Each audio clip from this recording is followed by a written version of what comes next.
Hello and welcome to the Business of Being an Author. I'm Chris Ashmore.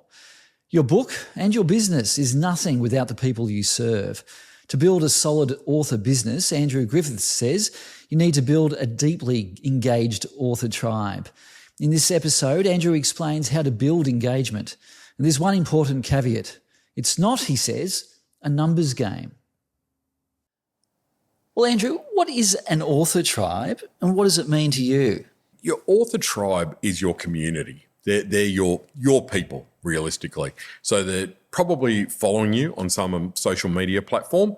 They're connected to you in some way like that. But they're extraordinarily important, I think. As an author, of course, the more people that you have that are following you, like your work, like your books, well, that will help you to sell more books. But your community fills so many different roles. Your tribe are there through so many elements of you and your business. But I've got to say, without a doubt, that I've seen people as authors trying to build the business that don't have a tribe, don't have a community. It's virtually impossible to actually do that. So they are very, very important. And as we talk through what that looks like, I think people will start to realise how important they are. Do you think authors have a limited view on the importance or the role of community? I think so. I think that there's this kind of belief that really community is about having people to flog stuff to. So the more people I have in my network, the more people I can just send spammy emails to buy my stuff. And that's one element. I think the other part of it is also those people who go, I hate social media, or I hate doing all of that kind of stuff. I don't want to do that, but I want to sell 1 million books, or I want to build a business around it. You need to have community. You need to build a tribe, and it has to be a part of your business. These days, it's an essential kind of piece. And I think understanding the importance of community and the role is a big step in that process. Can you expand on that? Yeah, absolutely. I think, as I said, we tend to think of community as more people to sell stuff to. I have a very, very different view on community. First and foremost, I have enormous respect for my community. Anyone who follows me, and I have many people that follow me, support me through various social media platforms. And first and foremost, it's very much, for me, is about treating them with respect, not as cash cows. But the role that they play, when we think about it being varied, I look at community serving a role. It's got kind of like 10 areas. One is around, it's a platform. So your community provides a platform for you to be able to talk about your topic, your area of expertise, your book, those kind of things. It goes without saying. I think your community is also a place of support.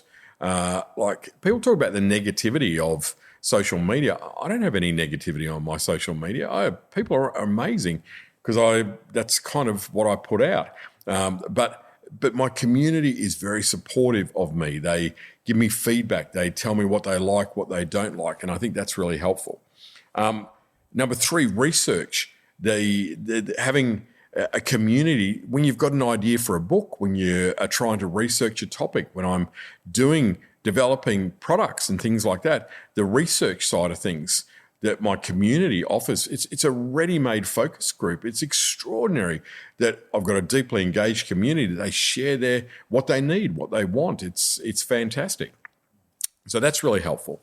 Number 4, I look at products. So I have a really interesting kind of way that I've learned to develop products over the years. So I use my community 100%. I don't go and build an online course and spend a whole pile of money, do all this stuff, and then hope that someone's going to want to buy it. I reach out to my community. I literally did it yesterday, saying, hey guys, I'm launching a new book in May, The Business of Being an Author. I'm thinking about doing a workshop series around Australia. Tell me what you think. And for me to pursue that any further, I need to get 100 people saying, great idea, we'd be a part of it. If I don't get a response of 100 people, I don't pursue it any further. I go, it's not a good enough idea. But I do pilot programs within my community to try new products. I get some people within my community to maybe read parts of my book to get feedback. The research element saves me a fortune and stops me from wasting time on products that no one wants to buy. It's amazing. Or books that no one wants to read. So important there. Number 5, protection. If people, if I get, trollers online, I don't need to fight. My community fights for me. They straight away, they do the policing side of it. Number 6, I get to contribute on that platform so I can support others, help other people through my community. They do that. Number 7, commercial. Of course, yes, my community, 80% of what I make gets bought by my community. So, really there's a big element there of financially my community buy all of my products and programs, everything, because they've played a role in developing them as well. So, that's, again, how do you build a business as an author without having a community? Number 8, referrals. All the new people that come in are referred by other members of my community. Number 9, they also then recruit. So that's direct referrals for business, but then the community gets other people to join the community. And of course, number 10, relevance. So I'm a big kind of believer here that we've got to be adapting and evolving constantly as an author to stay relevant, in terms of our topic and our thinking. My next 3 books have got to be relevant. Your community is a great source of what are your issues? What are your challenges out there? Am I helping as their needs and their challenges, adapt and evolve over time? So I've noticed over the last 30 years as my community has grown and adapted and evolved, I've adapted and evolved with them. And I can be supportive. It's why I've kept my community for so long, is because of that. I haven't just written a book and stayed back at that level, then they've all outgrown me or moved on. So that's 10 different ways that your community is relevant to you, and it's so significant. And they're the roles that our community plays. So think again about, if you're building a business as an author, wouldn't you want all of those roles to be filled, from your product development department to your research team to your referrers of people? I'm constantly blown away, and that's why I treat my community with such respect, is because of what they give me is ridiculous. But I go out of my way to be supportive, generous, kind, doing everything I can for the people that are supporting me. It's just an essential part of this business idea, but it's even more than that, to be honest. It's like there's certainly people get into tough times. I would reach out and help them in however I could, it's a really big deal, I think. Well, there's an element of quality when it comes to communicating with your community, but there are people out there that are so obsessed with metrics. Oh, I know. What's your take on that? It's the old thing about numbers. And to me, it's a pile of BS in so many ways. I could have 1 million Instagram followers in, I think, 3 days if I wanted to pay $5,000.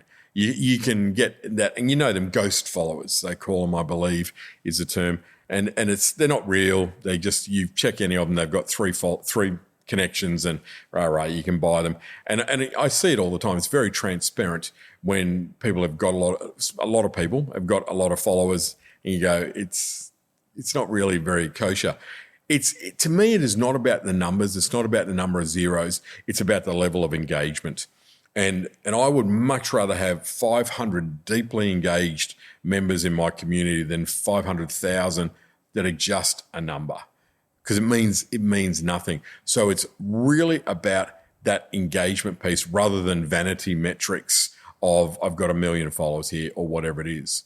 But it's interesting because that, for a long time, even with publishers now, for a while there, it was like, unless you've got X number of followers, we won't publish a book, or X number of connections on LinkedIn, 10,000, where some kind of publishers would go, we won't look at your book.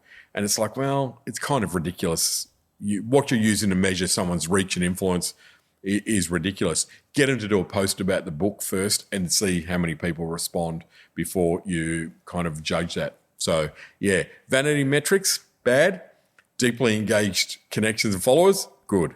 Now, platforms, there's lots of them, Facebook, Instagram, LinkedIn. Do you have to be on all of them all the time? Yeah, no, I think we'd all go nuts if that was the case, wasn't it? I think you need to go on the platforms where your ideal audience are. So it's probably your ideal reader. is how I would define that. So I'm particularly active on LinkedIn and Facebook. And my audience is probably a little bit older. And professionally, LinkedIn is a growing platform for me. But it's really about where does your community want to hang? Now, there's more and more platforms now that are off the main ones, things like Circle, where people are building communities. Fuse is another one, I believe, where people are trying to build these different kind of communities there. Again, it's whatever works for you. Harder to get people away from a mainstream kind of platform to yours, but it's probably good if you can. I haven't really invested in doing that, but it's probably something I would look at. But it's like when you've got people in a Facebook group, for example, that are engaged and connected and participating and all the rest of it. It's very, very effective. So anyway, bottom line to that is, rather than try and be across all, do one or two really well. If you can't do two, just do one.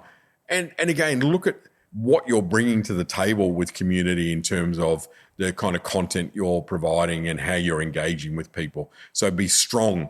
I'd much rather you were strong in one platform than being on all of them, So that's how I would approach it. Mm-hmm. And for those that perhaps haven't done it before, how do they build a community? Yeah. So again, that comes to the fact of, I think first and foremost, with everything I do, get your head right.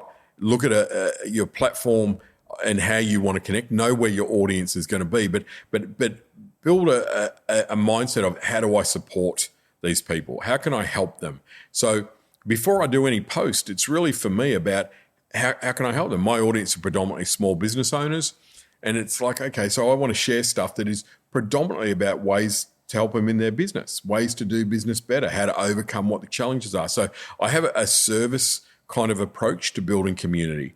So if I can serve and help and do that in an authentic way, then that's going to help me to build that. Be authentic, open up, let people in, let people see the other side of you.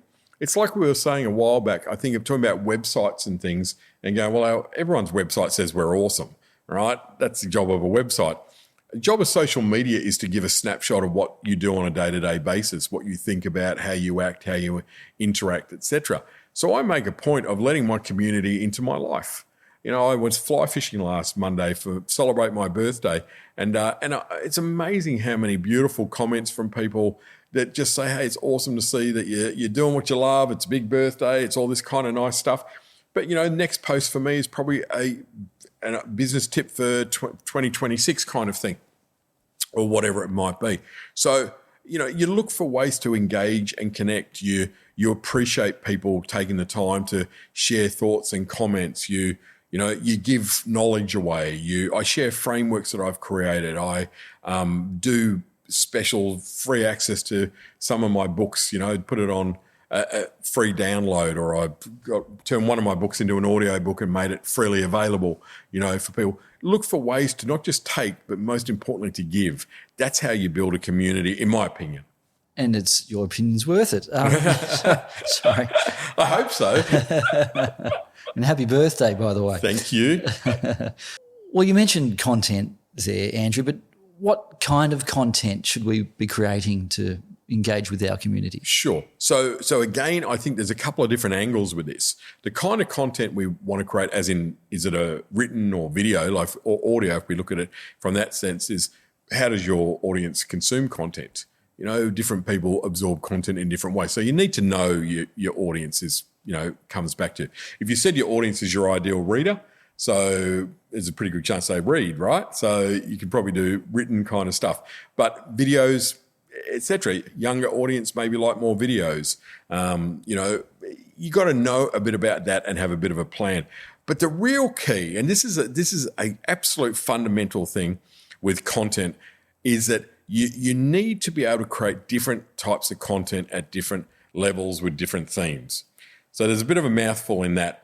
But the way that I look at it is, most of us, when we're creating content of any kind, we have what I would call a sweet spot. And that's the kind of content we do, and we do it all the time. And it might be at what I would call the altitude that we deliver it at and the type of content. So if you imagine a matrix here and you said, okay, well, there's 5 kinds of content. One is about content that you create. so your own original article or video. One is a piece of content that you've curated. So you found something online and you want to share it with your audience because it has value. Another piece is commentated, and it might be, I read this article about this. This is my view. I support it or I disagree. Another one of the types of content is celebration, where you shine the light on others. And then the fifth kind is commercial, where you talk about a product or a service. So we go across those 5, themes. So create, curate, commentate, celebrate, and commercial.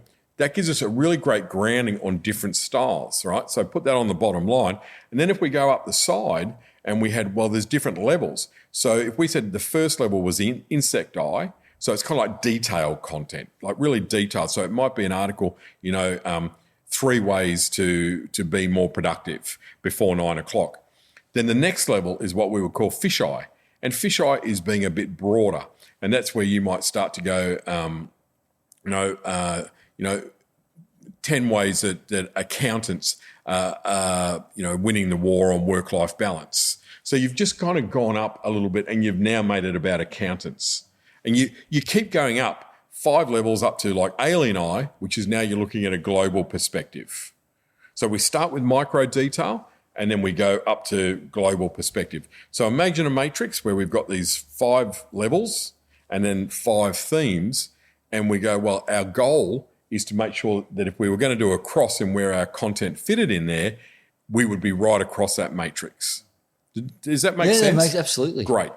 The problem is we have a sweet spot, and what most of us tend to do is I'm really good at doing a video on a tip that's 3 things here. So if you looked at your content matrix over a month, there'd be 100 dots here. And the problem with that is people disconnect because we sense it's same all the time. Even though the content may be good and valuable, we disconnect to it. We don't engage with it.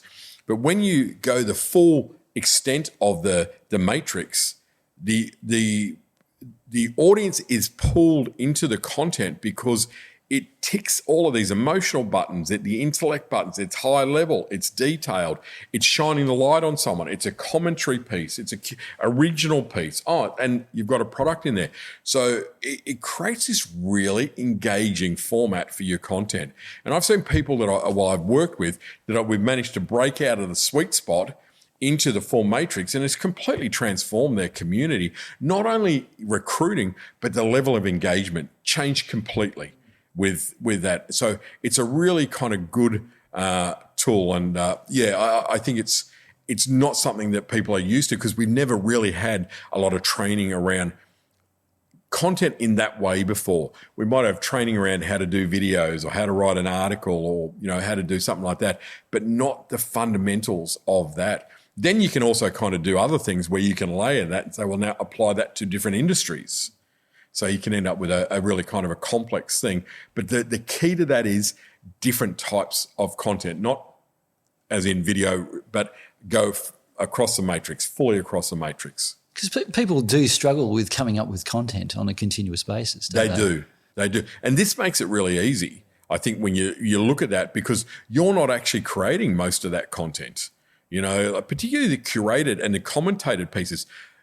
You know what? That enhances your credibility when you're able to share content which is of value to your community and that helps them, and again, particularly when you're looking at those different levels. So, and you get the kudos of being smart enough to have found it, and serving your community. And what role does our content play when people are considering working with an author? Yeah, now that's a really interesting kind of piece as well. And this comes back to our credibility and the risk, again, reducing risk. So we go to a website and go, yep, this person looks like the real deal, but we already know the website's going to say they're awesome. That's their job. So I'm really keen, but I'll look through their social media now and just make sure they're not pulling the wings off butterflies on the weekends. So our content becomes our daily snapshot of who we are, what we're doing. What are we beyond what our website says we are? And is there an alignment with all of that kind of stuff? Are you doing social good? Is there more to you? It's where we build that connection and that relationship in our social media. Now, I know a great example of this for me, again, as a professional speaker, more times than not, when I'm talking to a prospective client, they are saying to me, oh, we've gone through your last 10, 20 LinkedIn articles. We really liked that article in there. We'd like that built into your keynote. And that's fine. But what always surprises me is that they've gone through that. More and more people that are going to work with us are doing more homework, because there's a lot of people out there saying they're really awesome at stuff that they're not really awesome at, or they can't deliver, or they can't that. We've got Google reviews, but a lot of authors and speakers and people like that, coaches, aren't on Google review. We're not, our business doesn't really work that way. So it's very, very interesting to see, again, that content says a lot about us. And that's why, for me, I never, ever, ever do a post without having a strategy behind it. Whether it's me fly fishing in the Tayina River on a Monday in Hobart is a community building piece. And I don't want that to sound contrived. It's just that, I'm very considered about what I share with my community, to protect my brand, to make sure I'm serving them, to be of value, but also to build connection and let them into my world. That's the key out of this piece, as well, to say, well, okay, not 1 minute there's craziness. There's no photo of me sitting in business class drinking my glass of champagne saying, thank you, you're paying me to be a coach, has paid for this. There's plenty of people who do that. I can't believe that people still do that. And I go, oh, for the love of everything, And a big piece of that, for me, again, that other thing is to shine the light on others. Do that really well. Master the art of shining the light on people doing good things. It's like other authors writing great books, shine the light. I do author reviews all the time in my content, because my community should read this book. And people say to me, but they're competing with you. That doesn't matter. It's not about that. It's about this. So. Well said. Well, let's shine a light on perhaps the 3 key action points for this episode. So for me, number one is to be crystal clear on who your audience actually are. Don't just let an audience build haphazard. Know who they are, my ideal reader is, my ideal client is, and then actively pursue those people. What platform are they going to be on? How do you connect? Where do they hang out? What kind of content do they want, etc.? You got to do your research. You got to do some homework. So I think that's the first one there. Realize and appreciate that piece that I went through before about the 10 roles of an engaged community. I would encourage anyone either watching or listening to this to go, I need to just take a step back and think a bit about those 10 roles and how critical they are for us, how important they are, as opposed to that one-dimensional kind of community to sell stuff to. That is such a shallow and short-minded approach to this. Your community has 10 significant roles to fill. The least important in many respects is the commercial one. Of course, it's what we're here talking about, building a business, but for longevity, it's the other ones that will pay off, I think, so much more. And it's number 3 for me is it is not about vanity matrices where we're just looking at how many followers you have and all the rest of it. It is made up. It is manipulated. It's not really something to measure. Don't get caught up in this desire to just get followers at any cost. We want a deeply engaged tribe. Better to have 100 deeply engaged followers than 100,000 that wouldn't know you from a bar of soap and will never respond, react, engage, no matter what, because they're ghost followers. They're not real. So, work for the right tribe, not just a big tribe. Great way to end. Thank you, Andrew. Thanks, Chris. And that ends this episode of The Business of Being an Author with Andrew Griffiths. To learn more or to contact Andrew, please visit andrewgriffiths.com. Until next time, thanks for listening.